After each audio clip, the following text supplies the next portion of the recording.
আসসালামু আলাইকুম। ইফতারি আজান হয়ে গেল, নামাজ পড়লাম। তারপর ভাবছি একটু আপনাদের সঙ্গে শেয়ার করি আজকে কী কী করলাম। এখানে দেখুন আজকে কী করলাম।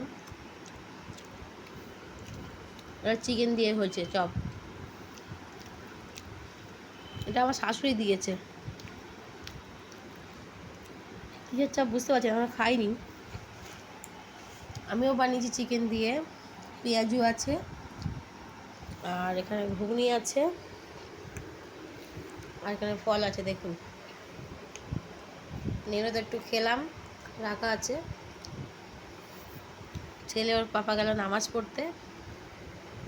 আমি নামাজ পড়ে ভাবছি একটু আপনাদের সঙ্গে শেয়ার করি কী কী আছে। হ্যাঁ হ্যাঁ, আর একটা জিনিস আর একটু দেখানো হয়নি। এটা আমার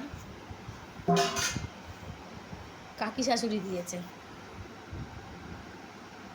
এতে খাওয়া হয়ে গেছে কিছুটা, দেখালাম। তাহলেও দেখি আপনাদের কিছুর সাথে শেয়ার করে দিই।